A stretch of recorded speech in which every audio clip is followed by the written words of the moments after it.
વહાલા અને પ્રિય વિદ્યાર્થી મિત્રો, ST Patel commerce institute YouTube ચેનલમાં આપ સૌનું હાર્દિક સ્વાગત છે.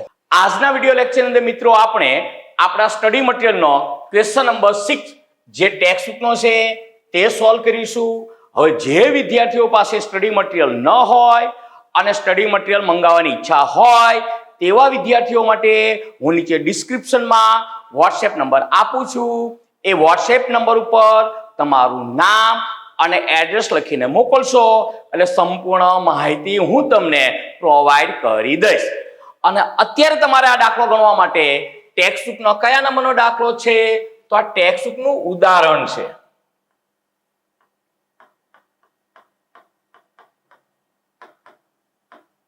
ઉદાહરણ નંબર 09 અને પેજ નંબર 69. એટલે અત્યારે તમારે મારી જોડે જોડે આ દાખલો સોલ્વ કરવા માટે ટેક્સ્ટ બુક કાઢવાની અને એનું ઉદાહરણ નંબર કયું કાઢશો? 9. એટલે તમે સાથે સાથે ભણી શકશો, મતલબ સાથે સાથે એન્ટ્રી લખી શકશો. સામે તમારી પાસે રકમ હશે અને સાથે સાથે એન્ટ્રી કરશો તો જ તમને દાખલામાં ખબર પડશે, નહીતર ખબર પડશે નહીં. ફક્ત જોવાથી એકાઉન્ટ ભણી શકાય નહીં. હવે આ દાખલો ગણવા માટે પાછળના દાખલામાં જે આપણે ખાના પાડ્યા હતા તે પ્રમાણે રેગ્યુલર ખાના જ પાડવાના છે. તેમ છતાં કોઈ વિદ્યાર્થી ફર્સ્ટ ટાઈમ આ વિડીયો જોતા હોય તો મારો પહેલા નંબરનો વિડીયો તમે જોઈશો એટલે ખાના પાડતા તમને આવડી જશે. અત્યારે હું તો અહીંયા ખાના પાડું છું, પણ એ ખાના પાડેલો વિડીયો હું ફાસ્ટ ફોરવર્ડ કરી નાખીશ.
ચલો, અહીંયા આપણા 4 પેજમાં ખાના કમ્પ્લીટ થઈ ગયા. જોઈ લો, અહીંયા લેફ્ટ હેન્ડ સાઈડ વેપાર ખાતું, સામેની સાઈડ નફાંશાંક ખાતું, અહીંયા ત્રીજા ઉપર લેફ્ટ હેન્ડ સાઈડ નફાંશાંક ફાળવણી ખાતું, એની નીચે ભાગીદારોના મૂડી ખાતા અને ચોથા પેજ ઉપર પાકું સરવૈયું.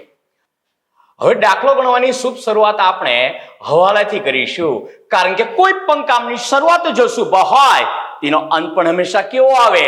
શુભ આવે. મતલબ કે પાકા સરવૈયાનો બંને બાજુનો સરવાળો સરખો થાય. એટલે શુભ શરૂઆત હંમેશા ક્યાંથી કરવાની? તો કે સર હવાલાથી કરવાની. ચલો એડજસ્ટમેન્ટ નંબર 1.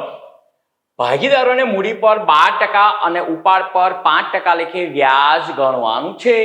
મતલબ મૂડી પર 12% વ્યાજ આપવાનું છે અને ઉપાડ પર 12% લેખે ભાગીદાર પાસેથી વ્યાજ વસૂલ કરવાનું છે. મતલબ કે મૂડી પર અને ઉપાડ પર વ્યાજનો હવાલો આપણે આપવાનો છે. હવે મૂડી ઉપર અને ઉપાડ પર વ્યાજ આપતા પહેલા આપણે એમની બાકીઓ લખી નાખીએ, એટલે જેથી કરીને આપણને વ્યાજનો હવાલો આપવામાં સરળતા રહે. તો મૂડી કેટલી?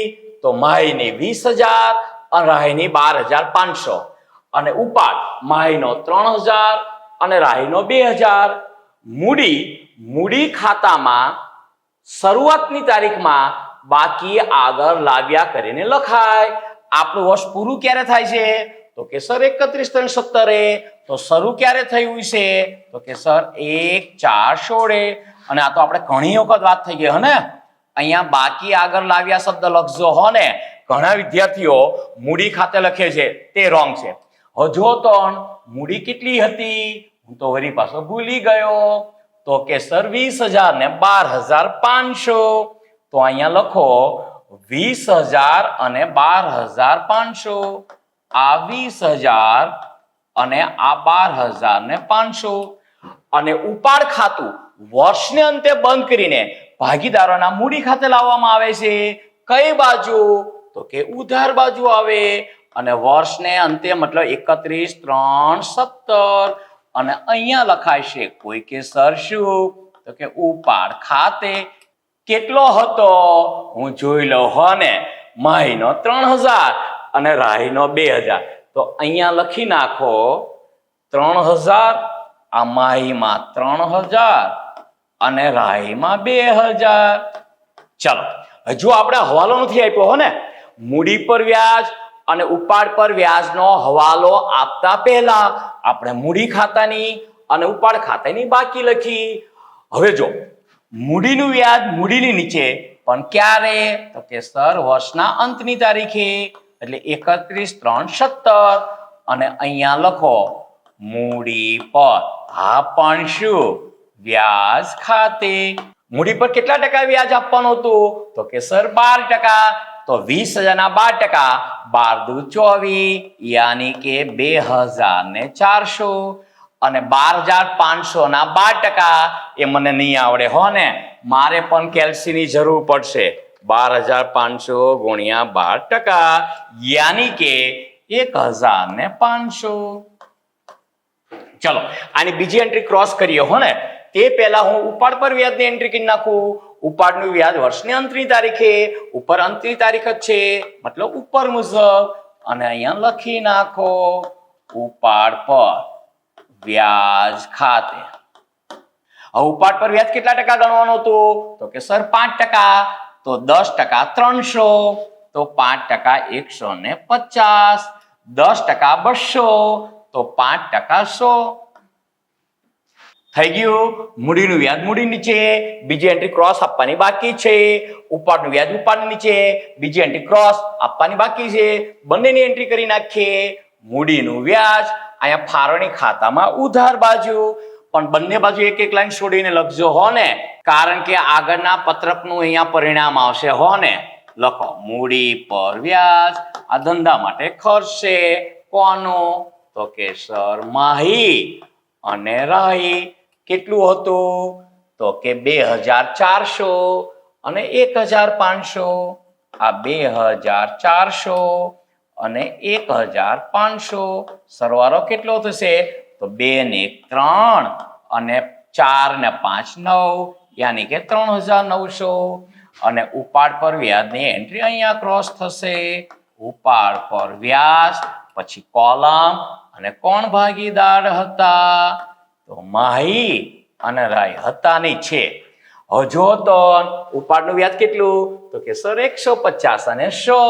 તો અહીંયા લખી નાખો માહીમાં 150, રાહીમાં 100, એટલે બંનેનો સરવાળો થશે 250 રૂપિયા. ચલો કમ્પ્લીટ. પહેલો હવાલો પાક્કું. મૂડી ખાતાની ઉપાડ ખાતાની બાકી જે કાચા સરવાળામાં આપણને આપી હતી એ જ લખી છે, એમાં કોઈ હવાલો નથી આપ્યો. એટલે પહેલા મેં મૂડી ખાતાની બાકી લખી નાખી, પછી ઉપાડ ખાતાની બાકી લખી નાખી. કાચા સરવાળામાં જેમ આપી હતી તેમની તેમ જ. પછી મૂડીનું વ્યાજ મૂડીની નીચે બીજી એન્ટ્રી ક્રોસ કરાવી દીધી. ઉપાડનું વ્યાજ ઉપાડની નીચે બીજી એન્ટ્રી ક્રોસ કરાવી દીધી. કમ્પ્લીટ. ચલો હવે નેક્સ્ટ, માહીને વેચાણ પર 3% લેખે કમિશન આપવાનું છે. હા, તો માહીને નફા પર જો કમિશન આપવાનું હોત તો આપણે 11મા ધોરણમાં ખબર હોય તો મેનેજરના કમિશન વાળા દાખલા શીખ્યા હતા. એવી રીતે અહીંયા મેનેજરને પણ કમિશન આપવાનું આવશે અને ભાગીદારને પણ કમિશન આપવાનું આવશે. જો તમે સ્કૂલમાં કદાચ શીખ્યા હોય તો પહેલા ચેપ્ટરમાં આવતું છે. પણ અહીંયા નફા પરનું કમિશન નથી. કોના પર કમિશન છે? વેચાણ ઉપરનું કમિશન છે. તો એ તો આપણે ગણી શકીશું. ચલો પહેલા તો આપણે વેચાણ ઉપર કમિશન ગણતા પહેલા વેચાણની એન્ટ્રી કરી નાખીએ, એટલે કમિશન ગણવામાં આપણને સરળતા રહે. વેચાણ કેટલું આપ્યું છે? તો કે સર 2 લાખ. તો વેચાણ 2 લાખ. હવે કોઈ કે સાહેબ આ જ વેચાણ ઉપર કમિશન ગણી નાખવાનું? ના, કમિશન વેચાણ ઉપર ગણવાનું હોય કે ખરીદી ઉપર ગણવાનું હોય તો હંમેશા ચોખ્ખી ખરીદી ઉપર કે ચોખ્ખા વેચાણ ઉપર ગણાય. મતલબ વેચાણ ઉપર કોઈ પણ વ્યક્તિને કમિશન આપવાનું હોય તો તે હંમેશા કોના પર ગણાય? તો કે સર ચોખ્ખા વેચાણ ઉપર ગણાય. તો આમાંથી વેચાણ પરત હોય તો બાદ કરી નાખવું પડે. એમ પણ કોઈ પણ કેલ્ક્યુલેશન વેચાણ ઉપર કરવાનું હોય તો તે હંમેશા પરત બાદ કર્યા પછીના વેચાણ ઉપર, મતલબ કે ચોખ્ખા વેચાણ ઉપર જ થાય. કારણ કે ચોખ્ખું વેચાણ એ જ સાચા અર્થમાં વેચાણ કહેવાય.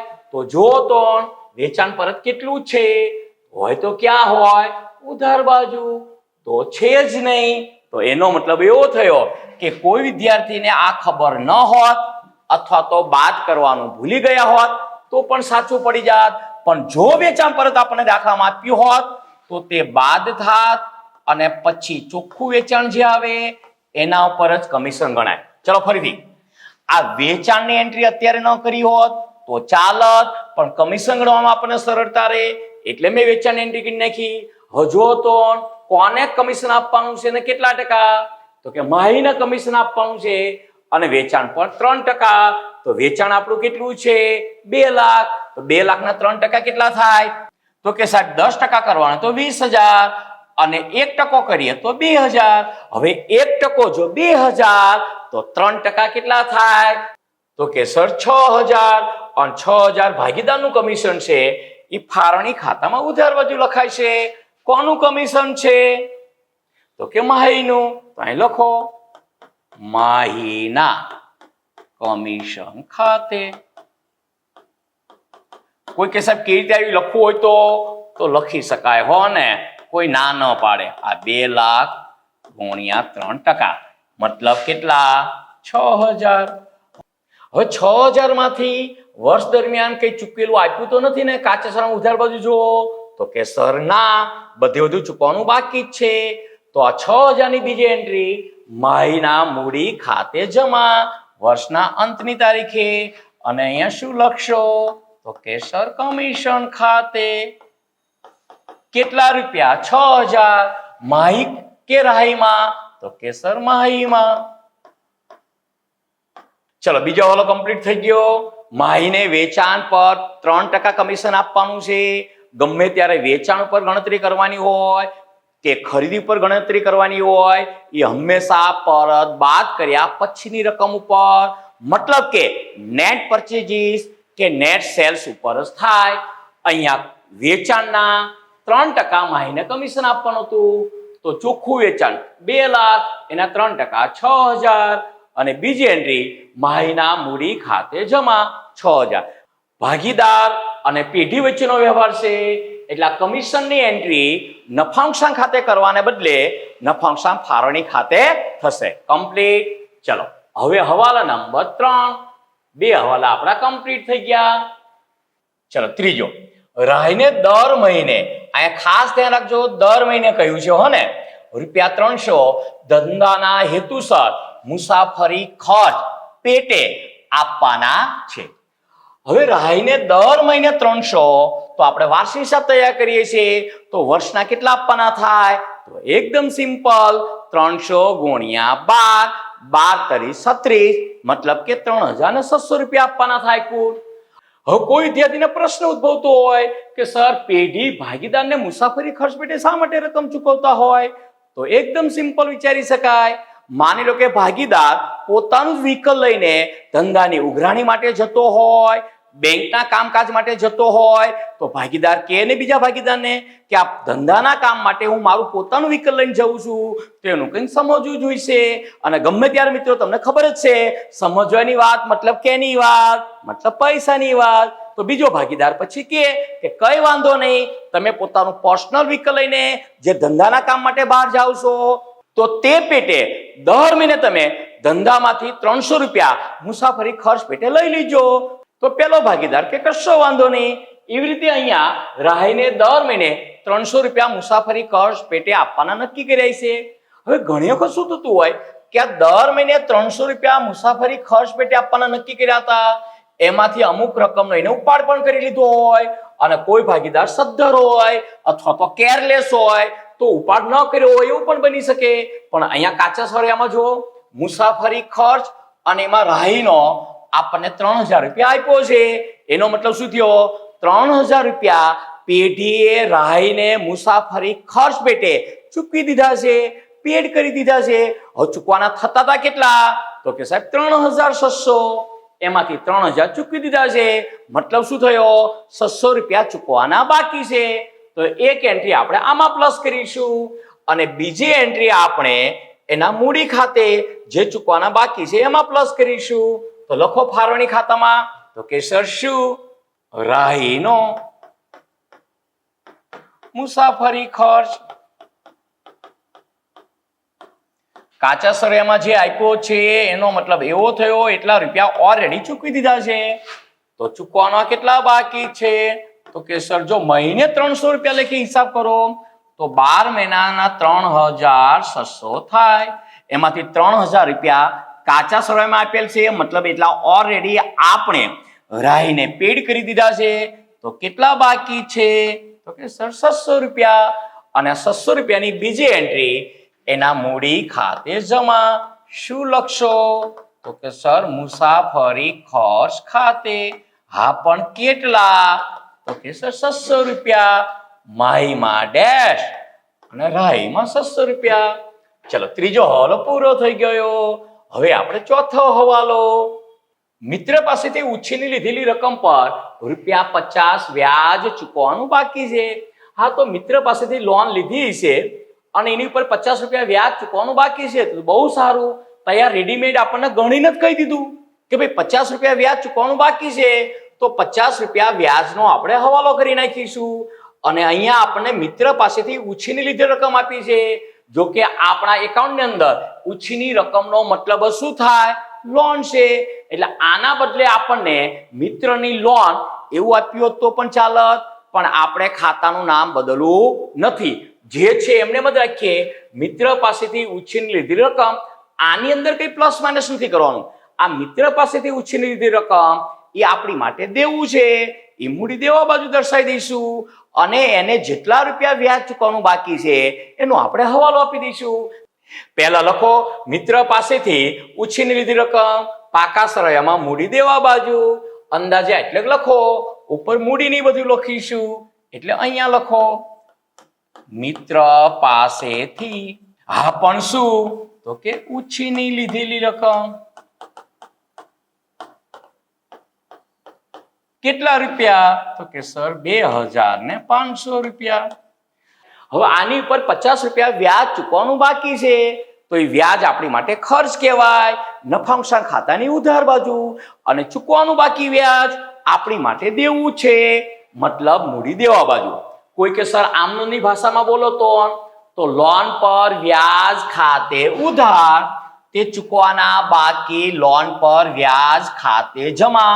હવે ખાસ ધ્યાન રાખજો, ઘણા બધા શિક્ષકોને પણ ભૂલ થાય છે. અહીંયા ચૂકવાનું બાકી વ્યાજ લખે છે એ ખોટું છે.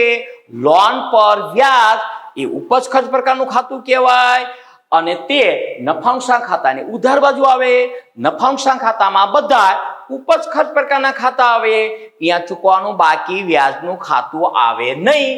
એટલે અહીં ચૂકવાનું બાકી શબ્દ નહીં લખાય. તો કે સર શું લખાય છે? તો કે લોન પર વ્યાજ. કેટલા રૂપિયા? તો કે સર 50 રૂપિયા. એટલે લોન પર વ્યાજ ખાતે ઉધાર તે ચૂકવાના બાકી. આ વ્યક્તિ ખાતું કહેવાય. ચૂકવાના બાકી લોન પર વ્યાજ ખાતે જમા. કેટલા રૂપિયા? તો કે 50 રૂપિયા. કમ્પ્લીટ.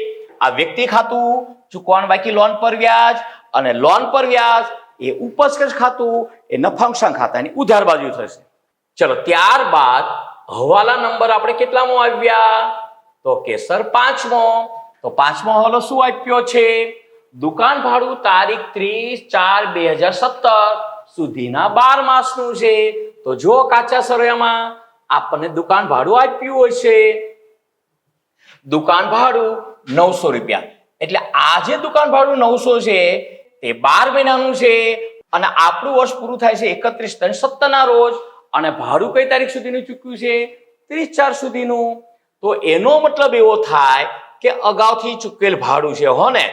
તેમ છતાંય હું એ લખું હો ને, દુકાન ભાડું કેટલું? તો કાચા સરળિયામાં જે આપ્યું તે ચૂકવેલ ભાડું અને માઇનસ અગાઉથી ચૂકવેલ. હવે અગાઉથી ચૂકવેલ કેટલું અને તમે કઈ રીતે નક્કી કર્યું? તો એકદમ સિમ્પલ. જો આપણું વર્ષ ક્યારે પૂરું થાય છે?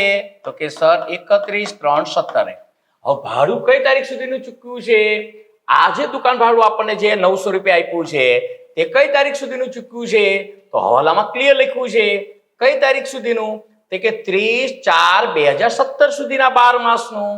એટલે આ ભાડું આપણે ચૂકવ્યું છે 30/4/17. તો 30/4/17 આના પછી આવે, મતલબ 30/4/17 સુધીનું છે. હવે આપણું વર્ષ આ તારીખે પૂરું થઈ જતું હતું અને ભાડું આપણે આ તારીખ સુધીનું ચૂકવ્યું છે. એનો મતલબ અગાઉથી ચૂકવેલ કહેવાય. કેટલા મહિનાનું? તો કે માર્ચ મહિના સુધીનું ચૂકવવું જોઈતું હતું. એપ્રિલ મહિનાની અંત તારીખ સુધીનું ચૂકવું, મતલબ એપ્રિલ મહિના સુધીનું ચૂકવું છે. મતલબ 1 મહિનાનું અગાઉથી ચૂકવેલ છે, મતલબ 1 મહિનાનું. અને મેં તમને 11મા ધોરણમાં શીખવાડ્યું હતું, ગમે ત્યારે અગાઉથી ચૂકવેલ હોય, અગાઉથી ચૂકવેલ શું હોય? ખર્ચ હોય. અને અગાઉથી મળેલ શું હોય? તો કે આવક હોય. અમદાવાદનો અ આવે, આગળ અમદાવાદનો અ આવતો હોય ત્યારે ઓલવેઝ ભાગાકારમાં તમારે કેટલા લેવાના? 12 જ લેવાના. જો કે આ ક્લિયર કહી દીધું છે 12 મહિનાનું છે, તેવું ન કહ્યું હોત તો પણ 12 મહિનાનું હોય છે તેવી જ આપણે ધારણા કરત. એટલે આપણે વિદ્યાર્થીને કાયમ શીખડાવી દઈએ છીએ કે અમદાવાદનો અ આવે મતલબ અગાઉથી ચૂકવેલ હોય કે અગાઉથી મળેલ હોય. પહેલો અક્ષર અમદાવાદનો અ હોય તો ઓલવેઝ છેદમાં 12 લેવાય. હવે 1/12 કોને કરવાના? તો કે સર 900 ને. તો 900 ગુણ્યા 1/12 એટલે કેટલા થશે? 75 રૂપિયા. તો અહીંયા બાદ થશે 75 રૂપિયા. એટલે કેટલા વધશે? તો કે 825. હવે કોઈ કે સર તમે આઉટર કોલમમાં કેમ ન મૂક્યા? કારણ કે જ્યારે મેં ભાડું જોયું હતું ત્યારે મારી નજર અહીંયા ગઈ હતી. અગાઉથી ચૂકવેલ દુકાન ભાડું 1/416 75 રૂપિયા આપણને આપેલ જ છે. જૂની ટેક્સ્ટ બુકમાં સેમ દાખલો હતો, પણ જૂની ટેક્સ્ટ બુકમાં ખાલી અગાઉથી ચૂકવેલ ભાડું લખ્યું હતું. પછી કોઈ શિક્ષકે કહ્યું હોય છે કે આ ભાડું એટલે અમારે ધારણા કરાવવી પડે છે, અમારા વિદ્યાર્થીને ભણાવવું પડે છે કે આ ભાડું એટલે દુકાન ભાડું જ હોવું જોઈએ. એટલે નવી ટેક્સ્ટ બુકમાં આ ભાડાની આગળ એમને દુકાન શબ્દ ઉમેરી દીધો તો સારું, સમજાવવામાં ઓછી તકલીફ પડે. હવે 75 રૂપિયા અગાઉથી ચૂકવેલ ભાડું જે આપણને આપ્યું છે 1/416, એનો મતલબ વર્ષની શરૂઆતની બાકી છે. એ વર્ષની શરૂઆતની બાકી ક્યારથી આવી છે? તો કે સર પાછલા વર્ષની આખરની બાકી. પાછલા વર્ષની આખરની બાકી એ અહીંયા શરૂઆતની બાકી બની છે. બીજી રીતે હું તમને સમજાવું તો આ જે અગાઉથી ચૂકવેલ ભાડું આપણે 75 રૂપિયા બાદ કર્યું. કેમ બાદ કર્યું અહીંયાથી? કારણ કે સર આ વર્ષનું નહોતું, હવે પછીના વર્ષનું છે, એટલે તો આ હવે પછીના વર્ષનું છે તો આ 75 રૂપિયા હવે પછીના વર્ષે મતલબ 31/3/2018 ના રોજ જે વર્ષ પૂરું થતું હોય એમાં પ્લસ થાય કે નહીં? અહીંયાથી બાદ કર્યા તો પછીના વર્ષમાં પ્લસ થાય. સેમ એવી રીતે પાછલા વર્ષે જે બાદ કર્યા છે એ ચાલુ વર્ષે પ્લસ થાય. એટલે જે કાચા સરવાળામાં આપણને આપ્યું છે તે અહીંયા પ્લસ થશે. શું લખશો? અગાઉથી ચૂકવે. હવે બ્રેકેટમાં તમે શરૂઆતનું લખશો તોય ચાલશે, પાછલા વર્ષનું લખશો તો પણ ચાલશે, અને ગત વર્ષનું એવું લખશો તો પણ ચાલશે. કેટલા રૂપિયા? 75 રૂપિયા.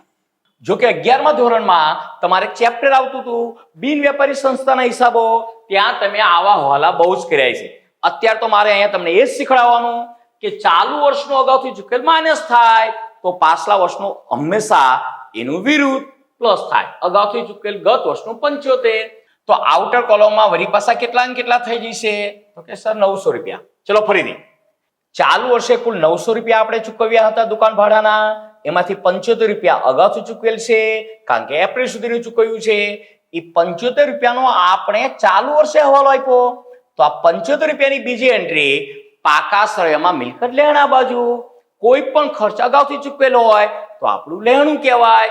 અને એવી ખબર ન પડે તો આપણે શીખડાયેલું છે કોઈ પણ એન્ટ્રી પ્લસ કરો તો બીજી એન્ટ્રી વિરુદ્ધ બાજુ, અને કોઈ પણ એન્ટ્રી માઇનસ કરો તો બીજી એન્ટ્રી તેની તે બાજુ.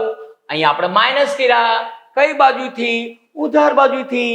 તો પાકા સરવાળામાં ઉધાર બાકીઓ ક્યાં આવે? તો કે સર મિલકત લેણા બાજુ. એટલે અંદાજે આટલે લખી નાખો. શું લખશો? તો કે અગાઉથી ચૂકવેલ. હા પણ શું? દુકાન ભાડું. કેટલા રૂપિયા? તો કે સર 75 રૂપિયા. આ જે 75 રૂપિયા છે એ હવે પછીના વર્ષમાં ભાડામાં પ્લસ થઈ જશે કારણ કે હવે પછીના વર્ષના છે.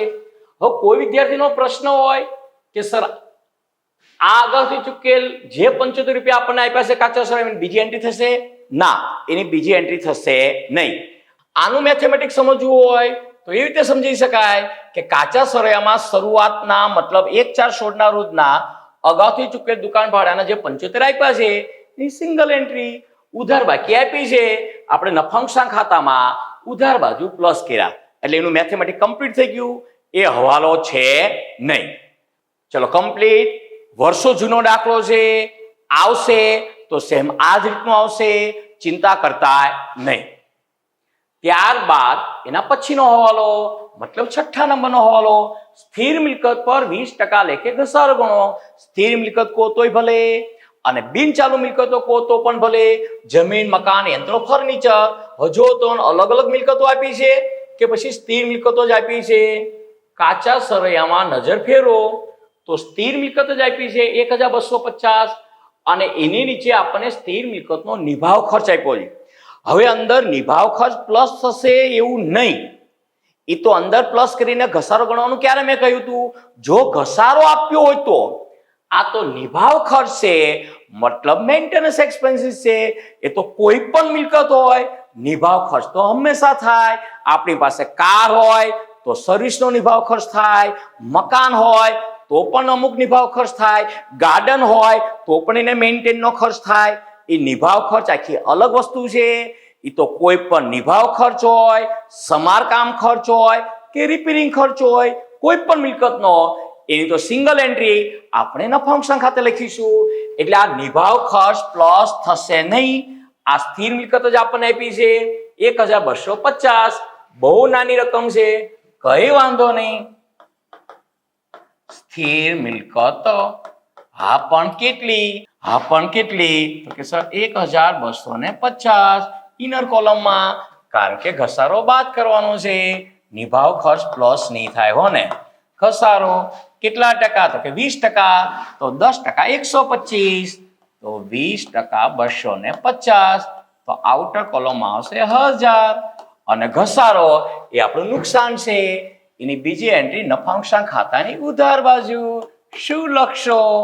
સ્થિર મિલકત પર હા પણ શું? ઘસારો. કોઈ પૂછે કેવો સારો? તો શું કહેવાય? ઘસારો. 250 રૂપિયા. કમ્પ્લીટ. ચલો ફરીથી કહી દઈએ, આ સ્થિર મિલકતનો નિભાવ ખર્ચ છે, એ સ્થિર મિલકતમાં પ્લસ થશે નહીં. હા, સ્થિર મિલકતનો ઘસારો આપ્યો હોત તો એનો મતલબ એવો થયો ઘસારો ઓલરેડી ગણી ચૂક્યા છે અને ખોટો ગણાયો હોય છે, એટલે નવેસરથી આપણને ઘસારો ગણવાની સૂચના આપી હોય તો જૂનો ઘસારો મતલબ કે કાચા સરવાળાનો ઘસારો વળી પાછો પ્લસ કરીને નવેસરથી હવાલામાં જે સૂચના આપી છે તે પ્રમાણે ગણત. પણ અહીંયા ઘસારો નથી હો ને, નિભાવ ખર્ચ છે અને એની એન્ટ્રી આપણે બાકીની એન્ટ્રી કરતી વખતે કરીશું. ચલો ત્યારબાદ હવાલા નંબર 7, ₹250 ઉઘરાણી વસૂલ થઈ શકે તેમ નથી તેવી શંકા છે. શંકા છે મતલબ ડાઉટ છે. હવે શંકા છે એનો મતલબ સકમન લેણાની જોગવાઈ. ગાલખાત અનામતના ખબર હોય તો 3 નામ, એક ગાલખાત અનામત, સકમન લેણાની જોગવાઈ અને ડૂબત નિધિ. એટલે શંકા છે એનો મતલબ પૈસા આવે પણ ખરા, પૈસા ન પણ આવે. શંકા ઘણી વખત સાચી પણ પડે, શંકા ઘણી વખત ખોટી પણ પડે. એટલે શંકા શબ્દ લખ્યો છે મતલબ ગાલખાત અનામત, તે તો સાવ સહેલું. દેવાદારોમાંથી આપણે 3 હવાલા બાદ કરીએ છીએ, પણ અહીંયા ફક્ત એક જ કીધો છે ગાલખાત અનામતનો. જો તો દેવાદારો કેટલા આપ્યા છે તો કે સર ₹5000. એ પાકા સરયામાં મિલકત લેણા બાજુ લખો. શું લખશો? દેવાદારો ₹5000. અને અહીંયા ફક્ત એક જ હવાલો બાદ કરવાનો છે, ગાલખાત અનામત અથવા સકમન લેણાની જોગવાઈ, ₹250. એટલે આઉટર કોલમમાં કેટલા આવશે તો 5000 માંથી 250 બાદ કરો તો ₹4750. હવે દેવાદારોમાંથી જે ગાલખાત અને ગાલખાત અનામત બાદ કરી હોય એની બીજી એન્ટ્રી આપણે ક્યાં કરીએ છીએ તો કે સર ગાલખાતના ફોર્મેટમાં. અને ગાલખાતનું ફોર્મેટ કેટલી એન્ટ્રીનું થાય? 4 એન્ટ્રીનું. રામ લક્ષ્મણની કેટલા ભાઈઓ હતા તો 4 ભાઈઓ હતા. કાચા સરયામાં જુઓ તો ગાલખાત આપી જ છે, જો ન આપી હોય તો મારે આખું ફોર્મેટ નથી લગાવવું હો ને, ના ગાલખાત નથી. ગાલખાત અનામત છે, સકમન લેણાની જોગવાઈ, ડૂબત નિધિ ના, તો ફક્ત એક જ એન્ટ્રી છે. તો એક એન્ટ્રી માટે થઈને મારે 4 એન્ટ્રીનું ફોર્મેટ લગાવવું નથી. કોઈ કે સાહેબ મેં લગાવી દીધું તો પણ ચાલશે. બાકીની 3 જગ્યાએ શું થઈ જશે? ડેશ થઈ જશે. આઉટર કોલમમાં તો સરખી રકમ જ જશે. હું તો અહીંયા ફક્ત એક એન્ટ્રી પૂરતું જ ફોર્મેટ લખું તો ગાલખાત અનામત કઈ તો કે હવાલાની. કેટલા રૂપિયા કે સર ₹250. આખું ફોર્મેટ લગાવ્યું હોત તો બાકીની 3 જગ્યાએ ડેશ થઈ જાત. ચલો હવે છેલ્લો હવાલો. આખર માલનો સ્ટોક ₹19,025 નો હતો. લગભગ દાખલામાં પહેલો હવાલો આવે, અહીંયા છેલ્લો હવાલો આવે. અને એક તો એકદમ સહેલું, આખર સ્ટોકની 2 એન્ટ્રી બધાને આવડતી જ હોય. વેપાર ખાતામાં જમા બાજુ એપ્રોક્સ એટલે લખો આખર માલનો સ્ટોક અથવા તો આખર સ્ટોક. હા પણ કેટલો તો કે સર ₹19,025. અને બીજી એન્ટ્રી પાકા સરયામાં મિલકત લેણા બાજુ. અહીંયા જ લખી નાખો ને. શું લખશો તો કે સર સેમ એકાઉન્ટનું નામ આખર માલનો સ્ટોક. હા પણ કેટલો કે સર ₹19,025. થઈ ગયું. ચલો દેખીતા હવાલા બધા પૂરા થઈ ગયા. હવે આપણે છુપા હવાલા કરી નાખીએ એટલે આપણો દાખલો પૂરો થઈ જાય. છુપા હવાલા મતલબ હિડન એડજસ્ટમેન્ટ. ગુપ્ત હવાલા તો કાચા સરયામાં ઉપરથી નજર કરતા કરતાઓ લારી ભાડું બ્રેકેટમાં માલ, એનો મતલબ માલનું લારી ભાડું છે. હવે માલનું લારી ભાડું પણ પાછું 2.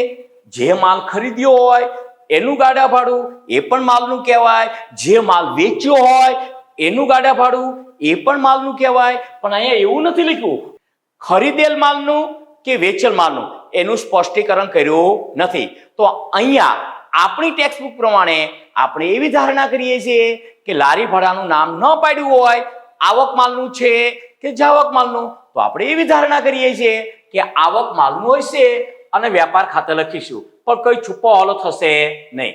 અગાઉથી ચૂકવેલ દુકાન ભાડું, વર્ષની શરૂઆતની બાકી, એ તો આપણે દુકાન ભાડામાં પ્લસ કરી નાખી, સિંગલ એન્ટ્રી આપી દીધી હો ને. ત્યારબાદ જમા બાજુ પણ કોઈ જ છુપો હવાલો નથી, મતલબ આ દાખલામાં એક પણ છુપો હવાલો નથી.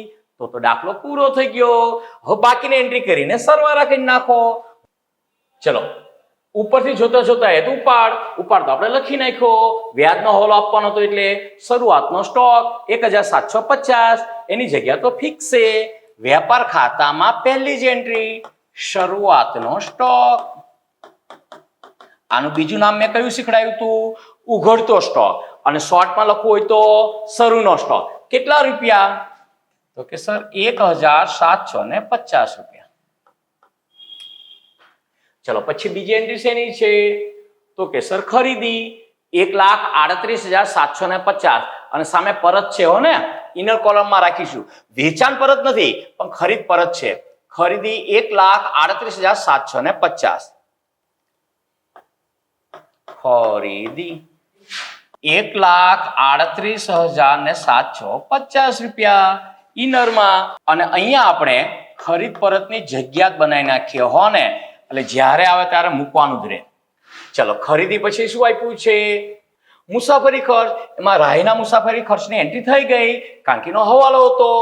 સેલ્સમેન 5,250, એટલે સેલ્સમેનનો મુસાફરી ખર્ચ મતલબ આપણા કર્મચારીનો મુસાફરી ખર્ચ કહેવાય, એને ભાગીદાર ન કહેવાય હો ને, એટલે તો નફા નુકસાન ખાતે આપણે જેમ લખતા હતા તેમને તેમ મુસાફરી ખર્ચ અને કોલમ કરીને સેલ્સમેન કરીને 5,250 લખશો તો પણ ચાલશે, અને સેલ્સમેનનો મુસાફરી ખર્ચ અને પછી લખશો તો પણ ચાલશે. હું તો સેલ્સમેનનો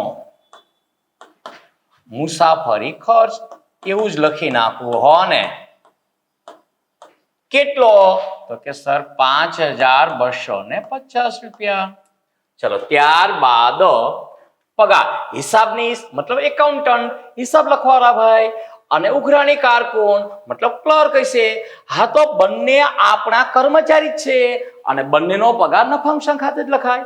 કોઈ ભાગીદારનો પગાર હોત તો નફા નુકસાન ફાળવણી ખાતે લખાય. તો આમને આમ જ લખી નાખો ને, પગાર હિસાબનીશ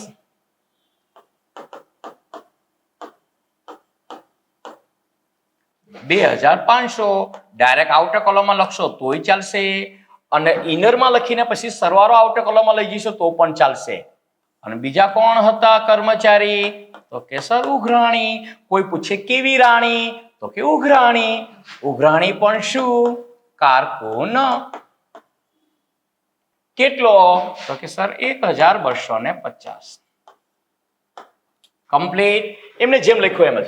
આના બદલે તમે એવું લખ્યું હોત કે હિસાબનીશનો પગાર 2,500, ઉઘરાણી કારકુનનો પગાર 1,250 તો પણ ચાલત હો ને. ચલો પછી દુકાન ભાડું, એ તો આપણે કરી નાખ્યું. અગાઉથી ચૂકવેલ દુકાન ભાડાનો હવાલો તો દેવાદારો, એ આપણે આવી ગયા. ઘાલ ખાતાનો તો હવાલો આપવાનો હતો. લારી ભાડું માલનું પણ કઈ સ્પષ્ટીકરણ નથી કર્યું.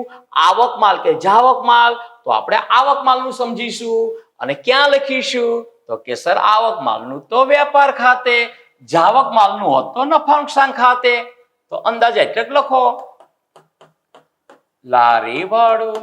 એમને પણ બ્રેકેટમાં લખ્યું છે માલ, તો આપણે પણ લખી નાખો. કેટલા રૂપિયા? તો કે સર 7,500. તો અહીંયા લખો 7,500 રૂપિયા. ચલો ત્યારબાદ જાહેરાત ખર્ચ, એ તો નફા નુકસાન ખાતે 10,000 રૂપિયા. અહીંયા લખી નાખો જાહેરાત ખર્ચ 10,000 રૂપિયા. ચલો ત્યારબાદ અગાઉથી ચૂકવેલ દુકાન ભાડું, એ દુકાન ભાડામાં આપણે પ્લસ કરી દીધું સિંગલ એન્ટ્રી. વટાવ અને કસર 4,250. જો વટાવનું ફોર્મેટ લાગ્યું હોત તો આ રકમ આવી ગઈ હોત, પણ વટાવનું ફોર્મેટ આપણે બનાવ્યું નથી. લખો 4,250 વટાવ અને કસર. જે આપેલ વટાવ આવતો હતો એ જ, પણ અહીંયા આપણે નામ બદલવું નથી. વટાવ અને કોઈ પૂછે કેવા સર? તો કે કસર. કેટલી? તો કે સર 4,250 રૂપિયા. ચલો વટાવ કસર પછી કઈ રકમ આપી છે? તો કે ધર્માદા ખર્ચ, મતલબ ધર્માદો પુણ્ય કર્યું, પણ અહીંયા ખર્ચ કહેવાય. નફા નુકસાન ખાતે ઉધાર. ધર્માદા ખર્ચ. કેટલો ખર્ચ થયો ધર્માદા પાછળ? તો કે સર 10,000 રૂપિયાનો. ચલો ત્યારબાદ આવકવેરો 12,500, એ પણ ખર્ચ છે. આવકવેરો હા પણ કેટલો? તો કે સર 12,500. આપણો ખર્ચ છે. પછી વ્યવસાય વેરો મતલબ પ્રોફેશનલ ટેક્સ, મ્યુનિસિપાલિટી વાળા જે ઉઘરાવે તે 125. એટલે અહીંયા લખો વ્યવસાય વેરો કેટલો, તો કે સર 125 રૂપિયા. ચલો ત્યારબાદ બેંક ઓવરડ્રાફ્ટનું વ્યાજ એ આપણી માટે ખર્ચ છે. બેંક કમિશન એ પણ ખર્ચ છે. બંને લખી જ નાખો ને સાથે સાથે, બંનેના ફંક્શન ખાતે જ આવશે. 6250. ચલો બેંક ઓવરડ્રાફ્ટનું વ્યાજ, બેંક ઓવરડ્રાફ્ટ નું આ પણ શું વ્યાજ. અને બીજો કયો ખર્ચ હતો, તો કે sir bank commission. Bank commission હોય, બેંક ચાર્જીસ હોય. બેંક ઓવરડ્રાફ્ટનું વ્યાજ કેટલું હતું, તો કે સર 6000. અને બેંક કમિશન કેટલું હતું, તો કે સર 250 રૂપિયા. તમે તો જોયું તું. ચલો ત્યારબાદ SBI ના શેર મતલબ સ્ટેટ બેંક ઓફ ઇન્ડિયા એના શેર ખરીદ્યા છે. શેર એક પ્રકારનું રોકાણ છે અને પાકા સરવૈયામાં મિલકત લેણા બાજુ લખાય. કોઈ પણ રોકાણ હોય પાકા સરવૈયામાં મિલકત લેણા બાજુ. SBI ના શેર અથવા તો સાચો શબ્દ લખો હોય તો શેર કેટલા રૂપિયાના, તો કે સર 500 રૂપિયાના. ચલો ત્યારબાદ શું આપ્યું છે આપણને, તો કે સર સ્થિર મિલકત આવી ગઈ. સ્થિર મિલકતનો નિભાવ ખર્ચ મતલબ સમારકામ ખર્ચ, મેન્ટેનન્સ એક્સપેન્સીસ, નફા ખાતાની ઉધાર બાજુ. કોઈ પણ મિલકતનો સમારકામ ખર્ચ નફા ખાતાની ઉધાર બાજુ. સ્થિર મિલકતનો હા પણ શું નિભાવ. કોઈ પૂછે કેવો ભાવ, તો કે નિભાવ. હા પણ નિભાવ ખર્ચ. કેટલા રૂપિયા, તો કે સર 500 રૂપિયા. ચલો ત્યારબાદ રોકડ શિલ્લક. રોકડ શિલ્લક બેંક શિલ્લક મિલકત લેણા બાજુ અને પાઘડી પણ મિલકત લેણા બાજુ બંને લખી નાખીશું. પાકા સરવૈયામાં મિલકત લેણા બાજુ શક્ય બને ત્યાં સુધી નીચેની તરફ લખો. રોકડ શિલ્લક કેટલા રૂપિયા, તો કે સર 450 રૂપિયા. અને પાઘડી, પાઘડી પેટર્ન્સ કોપીરાઇટ ટ્રેડમાર્ક અને નવું લેટેસ્ટ નામ કયું, તો કે સર કોમ્પ્યુટર સોફ્ટવેર. એ આપણી અદ્રશ્ય મિલકત છે. મિલકત લેણા બાજુ બધાને ખબર જ હોય. પાઘડી કેટલા રૂપિયા, તો કે સર 25000 રૂપિયા. બંને એન્ટ્રી એક સાથે જોઈતી હો ને. જો રોકડ શિલ્લક 450 લખી નાખી અને પાઘડી 25000 હો ને, બંને મિલકત લેણા બાજુ. હવે જમા બાજુની વાત કરીએ તો મૂડી ખાતામાં લખી નાખ્યું બાકી આગળ લાવ્યા કરીને. વેચાણ એલું કમિશન ગણવાનું હતું એટલે આપણે એન્ટ્રી કરી નાખી તો ને. ખરીદ પરત, ખરીદીમાંથી બાદ 1250. આપણે જગ્યા બનાવીને જ રાખી છે 1250. હવે જો આમાંથી 250 એટલે 500 અને આમાંથી 1000 એટલે 1,37,000 અને 500. તમે એવું લાગે તો કેલ્સી થી બાદ બાકી કરજો હા ને. ચલો ત્યારબાદ વટાવ અને કસર. જમા બાજુની રકમ છે મતલબ મળેલી છે, ઉધાર બાજુની રકમ તો આપણે લખી નાખી એટલે વટાવ અને કસર. કેટલા રૂપિયા, તો કે સર 1250. ચલો ત્યારબાદ SBI શેરનું ડિવિડન્ડ 50 રૂપિયા. અહીંયા જે આપણે SBI ના શેર્સમાં જે રોકાણ કર્યું હતું એની ઉપર આપણને ડિવિડન્ડ મળ્યું. જો આપણે કોઈ પણ કંપનીના ડિબેન્ચરમાં રોકાણ કર્યું હોય તો આપણને વ્યાજની આવક થાય. શેરમાં રોકાણ કર્યું હોય તો ડિવિડન્ડની આવક થાય. અરે મકાનમાં રોકાણ કર્યું હોય તો ભાડાની આવક થાય. અહીંયા શેરનું ડિવિડન્ડ એ આપણી આવક છે. સેમ એવું જ નામ લખી નાખો ને. નફા નુકસાન ખાતાની જમા બાજુ. SBI ના શેર્સનું ડિવિડન્ડ, ખાલી ડિવિડન્ડ લખ્યું તો ચાલે પણ આપણે નામ બદલવું નથી. કેટલા રૂપિયા, તો કે સર 50 રૂપિયા. ચલો બેંક ખાતે 3000 રૂપિયા. બેંક ખાતાની જમા બાકી મતલબ આપણી માટે દેવું કહેવાય. મૂડી દેવા બાજુ. મૂડી દેવા બાજુ તમે બેંક ખાતે શબ્દ લખીને 3000 લખશો તો પણ ચાલશે અને બેંક ઓવરડ્રાફ્ટ લખીને 3000 લખશો તો પણ ચાલશે હો ને. બંને સરખું જ ગણાય પણ હું બેંક ઓવરડ્રાફ્ટ જ લખી નાખું. બેંક ઓવરડ્રાફ્ટ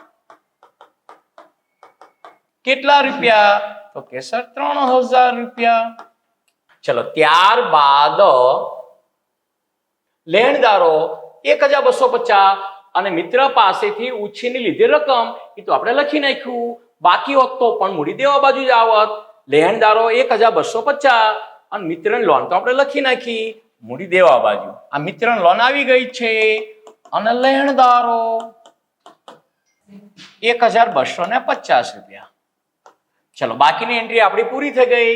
કાચા સરવાળાનો બંને બાજુનો સરવાળો સરખો જ આપ્યો છે ને, નતર વળી પાછો એનો ઉપલક ખાતાનો ગુપ્ત હવાલો થાય. પણ બંને બાજુનો સરવાળો સરખો જ આપ્યો છે. બસ હવે સરવાળા કરી નાખો. હું જરાક પેનનો કલર બદલી નાખું હો ને એટલે તમને ખબર પડે કે આ સરવાળા કર્યા એની એન્ટ્રી છે. ચલો અહીંયા વેપાર ખાતામાં નજર કરીએ તો જમા બાજુ 2 લાખ પ્લસ 19,025 અને ઉધાર બાજુ રકમ ઓછી છે એટલે જમા બાજુનો સરવાળો વધારે થશે. અહીંયા તો કેલ્સીની પણ જરૂર પડે તેમ નથી. 2,19,025 તો અહીંયા લખો 2,19,025 એ રકમ અહીંયા લાવો. 2,19,025 એમાંથી ઉપરની રકમો બાદ કરો. 3 રકમો 3 બાદ ન કરતા હો ને, 3 બાદ કરશો તો કેટલા આવીને ઉભા રહેશે? તો કે સર 2,19,022 પણ અહીંયા 3 બાદ નથી કરવાના, 3 રકમો બાદ કરવાની છે હો ને. 2,19,025 માઇનસ 1,750 માઇનસ 1,37,500 માઇનસ 7,500. અલગ અલગ તમારી જેમ 3 રકમો જ બાદ કરી નાખી. 72,275 અહીંયા લખો 72,275. આને શું કહેવાય? તો કે સર વેપાર ખાતાની જમા બાકી. શું નામ આપશો? તો કે કાચો નફો. અને આ ખૂટતી રકમ શોધી છે મતલબ બેલેન્સિંગ ફિગર એટલે ક્વેશ્ચન માર્ક. ચલો 72,275 નફાંશાંક ખાતાની જમા બાજુ ટ્રાન્સફર કરો મતલબ ફેરબદલ કરો. કાચો નફો અહીં સાથે ક્વેશ્ચન માર્ક નહીં આવે હો ને. કેટલા રૂપિયા? તો કે સર 72,275. આ 72,275. હજુ અહીંયા જમા બાજુનો સરવાળો વધારે થશે એટલે પહેલા જમા બાજુનો સરવાળો કરો. અહીંયા સરવાળો લખવા માટેની તૈયારી કરો. તો 72,275 પ્લસ આ 1,300 એટલે 73,575 અહીંયા લખી નાખો. આ 73,575 એને અહીંયા લાવો. 73,575 ભૂલ ખવડાવી રકમ છે ને, ધ્યાન રાખજો. ચલો એમાંથી આ ઉપરની રકમો બાદ કરો. માઇનસ આ 50 ને આ કેટલા થશે? 1,400 એટલે 1,450 માઇનસ આની વાત કરીએ તો 5 ને 2 7 ને 1 8 8 ને 1 9,000 અને આ 10 એટલે 19,000 માઇનસ આની વાત કરો તો 14,250 માઇનસ આની વાત કરો તો 12 ને 6 18,625 માઇનસ આ બે વાત કરો તો 750 એટલે કેટલા આવે છે? તો કે સર 19,500. આ 19,500 આને નફાંશાંક ખાતાની જમા બાકી કહેવાય. અને એને શું નામ આપશો? તો કે સર ચોખ્ખો નફો. અને બેલેન્સિંગ ફિગર મતલબ ક્વેશ્ચન માર્ક એ 19,500 ને આ નફાંશાંક ફાળવણી ખાતામાં જમા બાજુ ટ્રાન્સફર કરો અને લખો ચોખ્ખો નફો. કેટલો? તો કે સર 19,500. હવે આનો સરવાળો તો 19,500 પ્લસ 250 યાની કે 19,750. આ 19,750 એ 19,750 ને અહીંયા લાવો. આ 19,750 એમાંથી આ 3 રકમ બાદ કરવાની. 19,750 માઇનસ આ થશે 9,900 9,900 માઇનસ 3,600 યાની કે 6,250. તો અહીંયા લખો 6,250. હવે એને બે ભાગીદાર વચ્ચે વહેંચી દો. તો અહીંયા લખો ત્રીજી લાઈનમાં. કેમ ત્રીજી લાઈનમાં ખબર જ છે. આને શું નામ આપશો? તો કે સર વહેંચણી પાત્ર નફો. કઈ બાકી કહેવાય? નફાંશાંક ફાળવણી ખાતાની જમા બાકી કહેવાય. ભાગીદારો કોણ હતા? તો કે સર માહી અને રાઈ. ક્લિયર લખ્યું છે 6:4 માં, મતલબ જેમનો સરવાળો 10, એટલે પહેલા ભાગીદારને ભાગ મળશે 6 અને બીજા ભાગીદારને ભાગ મળશે 4. હા તો વહેંચી દો બે ભાગીદાર વચ્ચે. 6,250 ભાગ્યા 10 ગુણ્યા 6 ઇઝ ઇક્વલ ટુ એટલે 3,750. 4 ઇઝ ઇક્વલ ટુ મતલબ 2,500. ચલો એની બીજી એન્ટ્રી ક્રોસ કરાવી દો. ભાગીદારના મૂડી ખાતે જમા બાજુ. અહીંયા લખો વહેંચણી પાત્ર. હા પણ શું? તો કે સર નફો. કેટલા રૂપિયા? 3,750 અને 2,500. આ 3,750 અને 2,500. હવે કરો સરવાળા. મૂડી ખાતા છે એટલે જમા બાજુનો સરવાળો જ વધારે થશે. એ સરવાળો અહીંયા લાવીશું અને પછી અહીંયા આપણે બાકી શોધીશું તારીખ ઉપર મુજબ. અને અહીંયા શું લખાય છે? તો કે સર બાકી આગળ લઈ ગયા. ચલો કરો જમા બાજુનો સરવાળો. તો 20, 26 અને 28,400 એટલે 28,400 પ્લસ 3,750 મતલબ 32,150. આ 32,150. રાહીની વાત કરો તો 12 ને 13 ને આ 14,600. આ 14,600 પ્લસ 2,500 મતલબ 17,100 રૂપિયા. આ 17,100 રૂપિયા. એ સરવાળો અહીંયા લખી નાખો બંનેનો. આ 32,150 અને 17,100 એમાંથી ઉપર રકમ બાદ કરો. અહીંયા 3,150 અને 2,100 સહેલું જ છે. પહેલા હું 2,100 બાદ કરી નાખું કારણ કે કેલ્સીમાં ઓલરેડી રકમ છે. એટલે અહીંયા આવશે 15,000 અને 32,150 માંથી 150 એટલે 3 બાદ કરો એટલે એક્ઝેક્ટ કેટલા આવશે? તો કે સર 29,000. અને એ બાકીને અહીંયા લાવી નાખો. ભાગીદારોની મૂડી અથવા તો ભાગીદારોના મૂડી ખાતા. ભાગીદારોની મૂડી કોની? તો કે સર માહી અને રાઈ. અને રાઉન્ડ રકમ જ મળી છે આપણને 29,000 ને 15,000. તો અહીંયા લખો 29,000 અને 15,000 અને 29 પ્લસ 15 યાની કે 44,000 રૂપિયા. એમાં કેલ્સીની જરૂર પણ પડે તેમ નથી.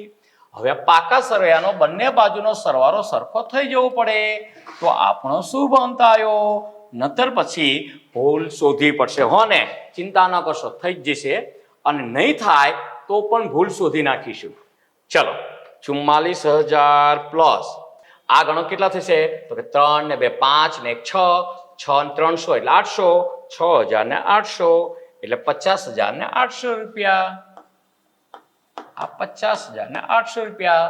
મિલકત લેણા બાજુની વાત કરીએ તો આ થશે 26,500. 26,500 પ્લસ આ અલગ અલગ લઈ લઉં 75 પ્લસ આ ભેગી લઈ લઉં 23,775. 23,775 અને પ્લસ 450 યાની કે 50,800. આ 50,800 મતલબ આપણો કેવો અંત આવ્યો? તો કે સર શુભ અંત આવ્યો. કમ્પ્લીટ. તેમ છતાં કોઈ પણ પ્રશ્ન હોય તો નીચે તમે મને કોમેન્ટમાં કહેજો. હું તમને એનો જવાબ આપીશ. અને આ ગણેલ દાખલાની PDF ફાઇલની લિંક પણ નીચે હું ડિસ્ક્રિપ્શનમાં આપું છું. એટલે તમે આરામથી જોઈ શકશો. ક્યાંય તમારે શરત ચૂક થઈ હોય તો ભલે સાથે સાથે એન્ટ્રી કરી હોય પણ તમે ક્યાંક મારી આગળ લખતા હશો એટલે કોઈ એન્ટ્રીમાં ભૂલ થઈ શકે. તો PDF જોડે સરખાઈને તમારી ભૂલ પણ તમે શોધી શકશો. આખો વિડીયો પૂરો જોવાની જરૂર પડશે નહીં. તો મળીએ છીએ મિત્રો નેક્સ્ટ લેક્ચરમાં આપણા સ્ટડી મટીરિયલના ક્વેશ્ચન નંબર 7 માટે. અત્યારે સર્વ વિદ્યાર્થી મિત્રોને મારા જય શ્રી કૃષ્ણ.